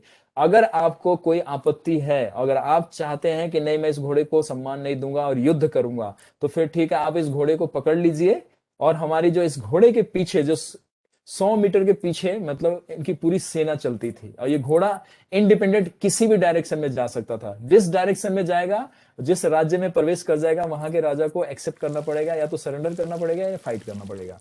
तो राजस्व यज्ञ में जब ये छोड़ा जाता है घोड़ा, तो उसके मस्तक पे गोल्डन प्लेट होता है। यहाँ पे लिखा नहीं है, आचार्य बताते हैं ये लोग, तो उस पर लिखा रहता है। तो उसमें लिखा था दशरथ महाराज का एक घोड़ा है और राजस्व यज्ञ की तैयारी चल रही है। आप अगर स्वेच्छा से धन देते हैं तो हम आपका सत्कार करते हैं, और आप इस पे आपत्ति करते हैं या इसको युद्ध के लिए चुनौती देते हैं तो फिर आप इस घोड़े को हरण कीजिए, हम आपसे युद्ध करेंगे। तो ये घोड़े का एक प्लेट, मतलब कहते हैं ना कि आईडी कार्ड उस पर लगा हुआ था। तो कितने जितने राजा थे सब प्रणाम करते थे, उस घोड़े की सेवा करते थे और सैनिकों को सम्मान देके फिर अपने राज्य के कोष से उनको है ना धन दे देते थे। ये पहले की विधि थी, क्योंकि जितने भी ब्राह्मण आएंगे उसमें सब कुछ प्योर गोल्ड यूज किया जाता है, और वो सब जब डिटेल कभी यज्ञ की बात करेंगे तो बताएंगे। तो इस तरह से ये सारी तैयारी अब चलने लगी, और ये तैयारी का मेन क्या था मोटी, कि एक पुत्र प्राप्त हो। ठीक है, तो विद्या निवारक क्रियाकलाप यथाक्रम और यथा विधि किए जाए, क्योंकि सब राजाओं के लिए अश्वमेध यज्ञ करना सहज काम नहीं है। तो बताया जाता है कि राजस्व यज्ञ बहुत एक्सपेंसिव होता है, इसीलिए हर एक कोई नहीं कर सकता। जो पूरे प्लेनेट का सम्राट, मतलब the Kings of the king, कहते हैं ना कि राजाओं का जो राजा है उसको सम्राट बोला जाता है। जैसे हमारे अभी प्रेजेंट टाइम में बोला जाए कि हमारे इंडिया कंट्री का प्रेसिडेंट है कोई, तो उसके नीचे प्राइम मिनिस्टर है, फिर चीफ मिनिस्टर है, फिर मिनिस्टर्स हैं, है ना। तो उस तरह से सारे स्टेट को मिला के एक कंट्री बनाया गया। उसी तरह से पूरे अर्थ प्लेनेट के जितने किंग्स होते थे तो वो सम्राट के अंडर में रहते थे। तो दशरथ महाराज थे, ये सम्राट थे उस समय में। तो ये हर एक कोई ये ऑर्गेनाइज नहीं कर सकता। जैसे हम लोग टेम्पल में जन्माष्टमी फेस्टिवल ऑर्गेनाइज करते हैं, इस लेवल का आप लोग घर पे ऑर्गेनाइज नहीं कर सकते क्योंकि बहुत एक्सपेंस होता है इसके अंदर, है ना। बहुत सारा एक्सपेंस होता है और बहुत सारा रिचुअल हम लोग फॉलो करते हैं, उस तब जाके होता है ना। अब ये कोई कहेगा प्रभु जी कोई करोड़पति होगा वो तो कर सकता है, तो फिर वो कैसे करेगा? जितने हमारे पास लोग आ सकते उसके पास नहीं आ सकते दिल्ली टेम्पल में जन्माष्टमी एवरी ईयर, अभी कोरोना को छोड़ के, अराउंड 25 lakhs लोग विजिट कर लेते थे सिर्फ जन्माष्टमी के दिन। मॉर्निंग वेकअप 3:30 से लेके नेक्स्ट डे 3:30 AM तक, जब तक हम अभिषेक करके पूरी तैयारी और भगवान को रेस्ट नहीं कराते थे, तब तक लोग पूरा भरा रहता था पूरा हॉल। आप लोग देखना चाहेंगे तो देख सकते हैं। तो इसीलिए यज्ञ जो था वो हर एक कोई, हर राजा ये नहीं कर सकता था। छोटे यज्ञ कर सकते थे, लेकिन अश्वमेध यज्ञ और राजस्व यज्ञ ये बहुत विशाल और बहुत एक्सपेंसिव होता है। इसमें ब्राह्मण पुरोहित पूरे, मतलब कहते हैं ना पूरे देश विदेश फॉरेनर्स भी इसमें आते हैं। तो यानी कि पूरे अर्थ पे जितने भी ऋषि होते हैं, जितने भी मतलब उस टाइम में जितने भी एल्डर होते हैं जो रिस्पेक्टेबल होते हैं, उन सबको इन्वाइट किया जाता है, जो शुरू में हमने बताया आपको। एक बात का ध्यान रखा जाए, ये दशरथ महाराज बोल रहे हैं, यज्ञ की विधि पूरी करने में ना तो कोई अपचार यानी कि कोई भी रूटी ना रह जाए, और ना किसी को कष्ट होने पाए। यानी हमारी स्पिरिचुअल एक्टिविटी से किसी को यानी अपराध नहीं होना चाहिए। जपा करते वक्त, सेवा करते वक्त, गुरु का इंस्ट्रक्शन फॉलो करते वक्त किसी को भी डिस्प्लीज नहीं करना चाहिए। लेकिन किसी को का मतलब क्या है, गुरु को खाली पूछो, वो बताएंगे आपको। यदि ऐसा हुआ तो है ना, छिंदावेश विद्वान ब्रह्म राक्षस यज्ञ में विघ्न खड़ा कर देंगे। यानी कि जो असुर हैं वो जागृत अवस्था में आ जाएंगे, और जो ब्रह्म राक्षस होते हैं, ब्रह्म राक्षस बहुत शक्तिशाली होते हैं। मतलब समझ लीजिए इनको मारने के लिए या तो देवी देवता को आना पड़ता है या भगवान स्वयं आए तभी मारते हैं। ना तो इनको कोई मंत्र से मार सकता है, ना ही कोई इस पृथ्वी का कोई ऋषि भी इनको पकड़ सकता है। ये इतने दुष्ट होते हैं ब्रह्म राक्षस, है ना। तो ये ब्रह्म राक्षस कह रहे हैं कि दशरथ महाराज जी के, दशरथ महाराज इतनी सारी बातें क्यों बता पा रहे हैं, क्यों? क्योंकि इनको स्क्रिप्चर का पूरा नॉलेज है। इसीलिए ऋषि से भी ये खुद बात बोल रहे हैं कि ये चीजों का ध्यान रखना है विशेष तौर पे। तो ब्रह्म राक्षस यज्ञ में, है ना, मतलब डिस्टर्बेंस क्रिएट करेंगे अगर हमारे से जरा सा भी रूटी हुआ तो। विधिहीन यज्ञ करने से यज्ञकर्ता का नाश होता है। अगर स्पिरिचुअल एक्टिविटीज आप प्रॉपर नहीं करते हैं तो उसका पूरा आपको फल नहीं मिलता है। लेकिन आप घबराइएगा नहीं, यहाँ पे नाश का मतलब आप सोचेंगे कि उसका रिएक्शन भी मिलता है, तो ऑब्वियसली भक्तों को खाली उसका अपराध बन जाता है जो भक्ति में बाधा करता है। बस टेस्ट नहीं आएगा, आपका ग्रोथ रुक जाएगा, और आपका स्पिरिचुअली जो एडवांसमेंट है वो जीरो पे आ जाएगा। जीरो पे मतलब जहां पे है वहीं पे पॉज हो जाएगा, स्नूज मूड पे चला जाएगा। ये तो विधि पूर्वक यज्ञ पूरा होना चाहिए, ये इंस्ट्रक्शंस दे रहे हैं। ओके, तो ये थोड़ा सा लाइन रह गया है और ऋषि श्रृंगा यहीं से शुरू हो जाएंगे। अब यज्ञ के लिए आगे ऋषि लोग बता रहे हैं कि यज्ञ में सफलता प्राप्त करने के लिए क्या चाहिए। जैसे हम जपा में सफलता प्राप्त करने के लिए क्या करना है, हीलिंग में सफलता प्राप्त करने के लिए क्या करना है ना, और गुरु को सेवा से सिद्धि प्राप्त करने के लिए क्या करना है। उसी तरह से आप पूछेंगे कि इसकी सफलता कैसे होगी। तो अब जो कथा बताएंगे ऋषि श्रृंगा का, यहीं से अब शुरू होगा, जो मैं कल आप लोगों को सुनाऊंगा। तो now I would like to stop here. It's a time to 2-3 queries और क्लैरिफिकेशन, और कोई डाउट है आप लोगों के मन में तो प्लीज आप लोग पूछ सकते हैं। तो मैं अनम्यूट करता हूं सभी लोगों को, 1 या 2 क्वेश्चन पूछ लीजिए। हाँ प्रभु जी। यस, भरत प्रभु, नाम बताना प्रभु है, जी, उसके बाद पहले नाम बताइए, आप कौन बोल रहे हैं? भारत। यस ताकि और लोगों को पता चले कि आप भरत बोल रहे हैं। ठीक है, हम तो आवाज से पहचान रहे हैं आपको। ठीक है, बताइए प्रभु। हाँ जी प्रभु जी, जो दशरथ महाराज थे वो कौन से अर्चा वगैरह की सेवा करते थे, भगवान के किस रूप में? ये तो सूर्यवंशी थे, तो सूर्य की आराधना करते थे, बहुत लोग यही कहते हैं। है ना। ये भगवान राम के और नारायण नारायण के रूप में थे।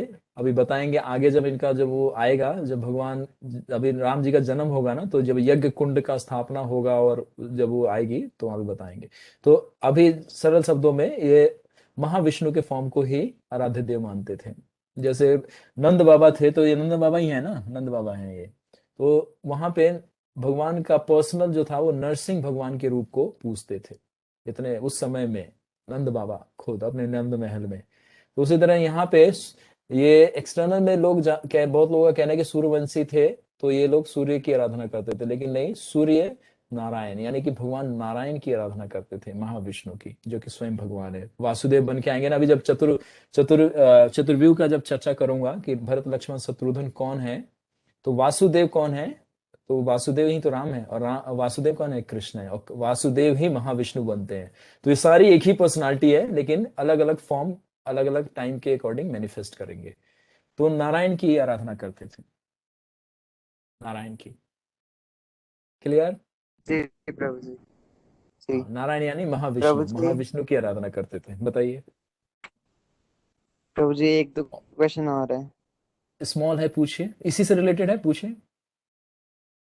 प्रभु जी, जैसे आपने बताया कि यज्ञ का कलयुग में कोई महत्व नहीं है, लेकिन इस्कॉन में भी तो यज्ञ होते हैं। जैसे अभी कोविड में हम्म नरसिंह यज्ञ है और ऐसे बहुत सारे होते हैं, तो लेकिन वेरी आपने तो नाइस, कहा कि कोई बेनिफिट ही नहीं है। Good question, good question, good question. क्योंकि हमारा जो यज्ञ करने का उद्देश्य क्या है, नरसिंह यज्ञ हमने किस लिए किया,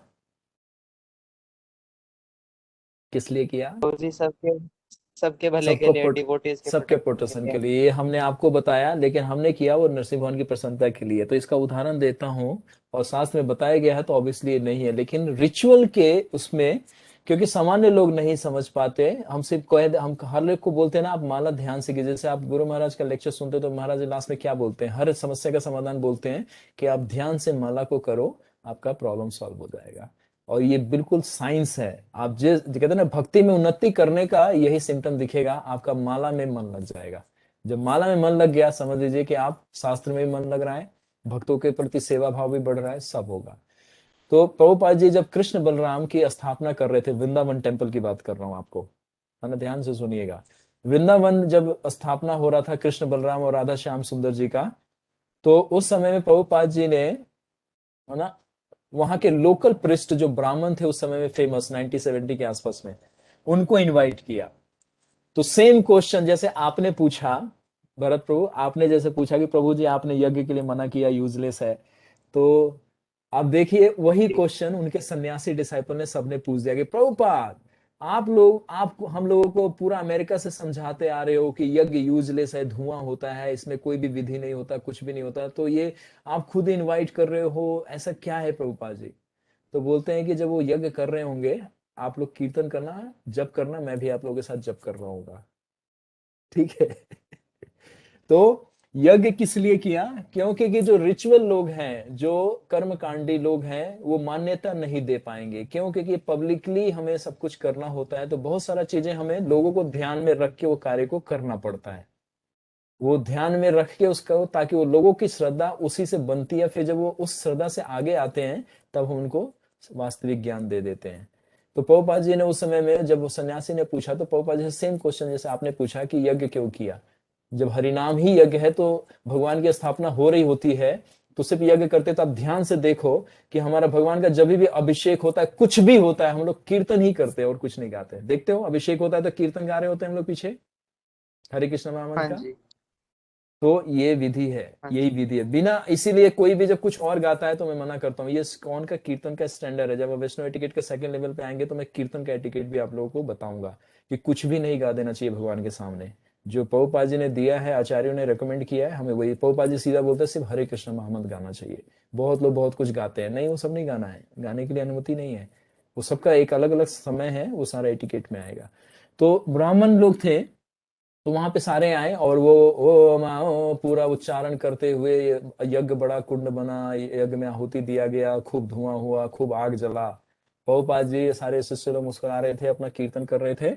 और फिर जब वो देखे इशारे से तो सारे चुप हो जा रहे थे। तो फिर जैसे वो फिर अपना यज्ञ करने लगे, फिर प्रभुपाद इशारा करते थे आंखों को, इशारा के फिर से शुरू हो जाओ।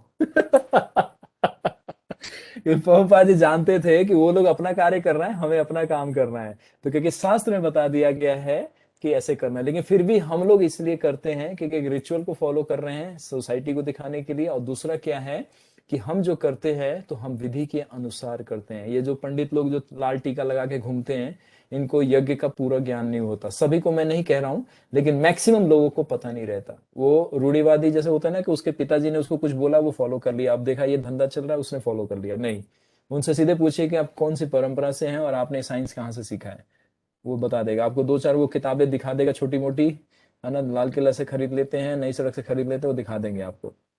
तो इसीलिए यज्ञ करने के लिए ये सब विधान पता होना चाहिए। तो हम लोग जो करते हैं तो ऑब्वियसली हम लोग को ट्रेनिंग होता है। यज्ञ हर एक कोई नहीं करता, इसके करने के लिए ब्राह्मण दीक्षित होना चाहिए, कम से कम यज्ञ करने का अनुष्ठान होता है। तो वो सब, तो हम लोग सिंपल यज्ञ करते हैं। जैसे नरसिंह यज्ञ है तो उसके लिए भी बहुत रूल्स रेगुलेशन होता है, लेकिन हम लोग हरिनाम यज्ञ करके फिर उसको फॉलो करते हैं। तो लोगों में थोड़ी श्रद्धा बने और उनको लगे कि कुछ हुआ है। जैसे कोई मंदिर में मिलने आता है, जैसे आप लोग भक्त हो, हम आपको खाली एक तुलसी का दल उठा के दे देते हैं, आप उसी में ढेर हो जाते हो, कहते हो हो आज तो जीवन सफल हो गया। और थोड़ा सा हम लोग 5 मिनट आपसे मिल ले तो आप बेहोश हो जाते हो। क्यों? क्योंकि आपको पता है भक्त खुश हो गया, भक्त ने बोल दिया हमें कुछ नहीं चाहिए। और बाहर के लोग तुलसी दो तो करेंगे क्या, घास हाथ में डाल दिया। उनको क्या चाहिए?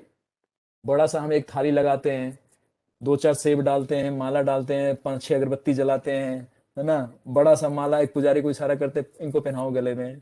उसको लगता है हाँ अब कुछ सम्मान हुआ, कुछ मंदिर में आया था मुझे लगा। लेकिन भक्त की कृपा कहाँ मिली? तो उसको लगता है रिचुअल करने में कि मैं कुछ कर रहा हूं मंदिर में जाके। तो उन लोगों को ऐसा दिखाने के लिए सारा रिचुअल एक्टिविटीज करना पड़ता है। अब ऐसा नहीं है कि माला पहनाना व्यर्थ गया, उसको कृपा मिला। क्यों? क्योंकि वैष्णव के हाथ से और भगवान का डायरेक्ट वो माला ले रहा है, वो आरती कर रहा है, तो उसको कृपा मिल रहा है, तो वो उस माध्यम से जा रहा है, उसको कृपा। तो उसी तरह यज्ञ करते हैं तो यज्ञ करने में से महामंत्र जरूर, इसीलिए कोई भी यज्ञ करते हैं तो देखना बैकग्राउंड में जरूर कीर्तन चलेगा। हमारा इस्कॉन का अगर कहीं पे यज्ञ हो रहा हो कीर्तन नहीं है, वो उसी समय में आप समझ लेना कि वो जीरो है, कुछ भी नहीं है। अगर यज्ञ हो रहा है उसके पहले या बाद में या यज्ञ के दौरान अगर कीर्तन नहीं किया तो यज्ञ सफल नहीं होगा। तो इसीलिए हम लोग टोटली जो करता है उसको भी पता है कि हम लोग पंच तत्व को ऑफर करते हैं और फिर भगवान को ऑफर करते हैं, और कोई भी इसका पीछे मोटिव नहीं होता। भले लोग कुछ भी इसको नाम दे, कुछ भी करें, लेकिन वो सिर्फ हम कृष्ण के लिए करते हैं, दैट्स इट, और कुछ नहीं है। तो प्रभुपाद जी ने वृंदावन में अपने शिष्य को यही बताया कि रिचुअल की वजह से हम इसको फॉलो करेंगे, क्योंकि फिर लोग हमें सामान्य स्तर पे एक्सेप्ट नहीं करेंगे। जैसे कुछ लोग कहते हैं ना इस्कॉन जो है विदेशी संस्था है। अरे पढ़ा क्या रहे हैं? भागवत पढ़ा रहे हैं, भगवत गीता पढ़ा रहे हैं, आपका लाइफ स्टाइल चेंज कर रहे हैं। क्या हम फॉरनर हम लोग हैं? हम आपको धोती कुर्ता क्या फॉरनर लोग पहनते हैं? फॉरनर लोग आके यहाँ पे है ना जनेऊ धारण कर रहे हैं, वो अपना मांस खाना छोड़ रहे हैं। तो इंडियन कल्चर है सनातन धर्म, उसको फॉलो कर रहे हैं। तो कुछ लोग मिसकंसेप्शन में हैं, तो उनको आज भी नहीं पता है कि इस्कॉन शुद्ध भारतीय और सनातन धर्म को फॉलो करने वाली संस्था है, ऑथराइज्ड है। ठीक, तो इस तरह से इसको समझना है कि जो यज्ञ है अगर कोई कराता है, अगर भक्त कर रहा है तो वो भक्ति भाव से कर रहा है, उसको एक सेवा के तौर पे उसको स्वीकार कीजिए और भगवान की प्रसन्नता के लिए करिए। लेकिन जो आपको बता दिया गया और आपको पता चल गया, जो आचार्य ने बोला है कि हरिनाम जो है वो यज्ञ हमारा कीर्तन है, वही यज्ञ है। अगर आप घर में 16 माला के अलावा जो करते हैं भगवान को कि भगवान आपने बोला ये यज्ञ कर रहा हूं, तो एक तरह से मैंने यज्ञ कर रहा हूं, तो नहा धोआ के बैठिए भगवान के सामने, यज्ञ कीजिए, जपा कीजिए, वो जपा आपका यज्ञ है। That's it. ओके, तो ओके, अब कोई एक और बोले थे वो बोलेंगे, कोई एक भक्त का शब्द। यस, किनका क्वेश्चन है? प्रभु जी मेरा एक क्वेश्चन था। श्रेया, पूछे श्रेया। मैं ये पूछ रही थी कि प्रभु जी आप बता रहे थे कि जैसे सम्राट दशरथ पूरे अर्थ पे ही रूल करते थे, यस, तो फिर जैसे रावण है वो भी तो अर्थ पे ही था, श्रीलंका समुद्र में तो। पार था ना, हाँ, तो एरिया थोड़ा अलग हो गया था ना। पूरे अर्थ पे रूल करने का मतलब ये था कि जितने भी जो इनके फेवरेबल में था, जैसे अभी ये छोड़ रहे हैं घोड़ा ना, तो अब देखा ये अलग अलग स्टेट में जाएगा, ठीक है। हम्म, तो रूल्स रेगुलेशन महाराज दशरथ का चलता था। जैसे अब देखो नरेंद्र मोदी क्या है, हमारे प्राइम मिनिस्टर हैं, हम्म, और प्रेसिडेंट कौन है अभी प्रेजेंट के, पता है आपको? रामनाथ कोविंद। हाँ, तो देखो वो तो बैठते हैं दिल्ली में खाली अकेले, है ना, लेकिन हाँ, पूरे इंडिया का कमांड उनके हाथ में है। हाँ, उसी तरह हर स्टेट में छोटे छोटे सीएम हैं, हाँ, वो रिपोर्टिंग करते हैं। उसी तरह से दशरथ महाराज को पूरे वर्ल्ड के जितने भी किंग्स थे वो आके रिपोर्टिंग करते थे, और कोई भी हेल्प चाहिए होता, आपको शुरू में मैंने बताया था, ये स्पाई लगा के रखते थे दूसरे हाँ, स्टेट के अंदर।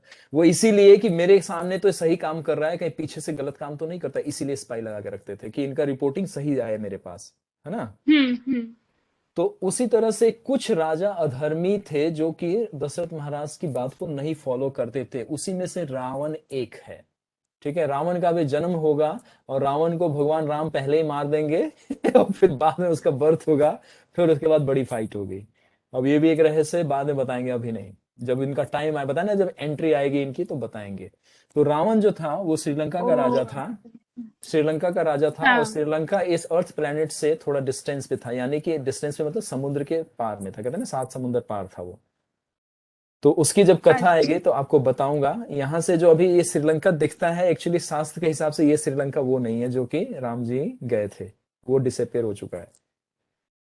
ओ, 1200 किलोमीटर, आप किलोमीटर में देखोगे तो गर्ग पुराण में लिखा हुआ है 1200 kilometre length and 600 kilometre wide था। अभी जो नासा से सैटेलाइट दिखाते हैं वो उसी का एक क्या है, रिफ्लेक्शन है जो दिखाते हैं, वो उसी का एक पार्ट है जो डूब गया है।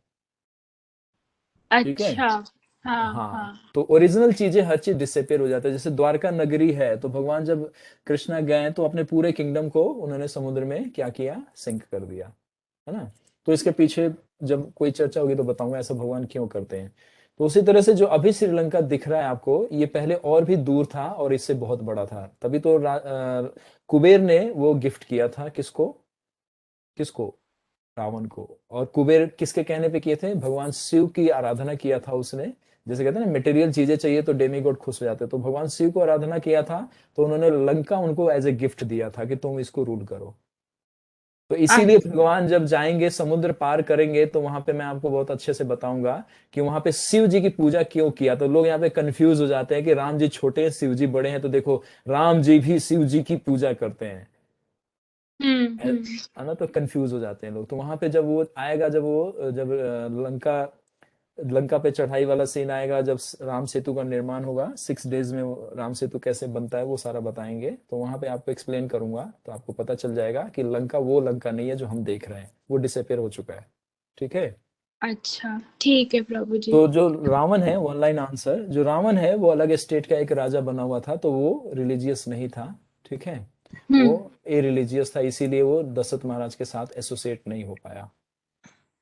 ठीक है प्रभु जी। तो फिर कल मिलते हैं इसी टाइम में। ठीक है, तो आप लोग विश्राम कीजिए। श्री श्री सीताराम लक्ष्मण भक्त हनुमान की जय, श्रील प्रभुपाद की जय, गौर भक्त वृंद की जय। और जिनका क्वेश्चन रह गया है कल हम आप लोगों से मिलते हैं। ठीक है, थैंक यू वेरी मच।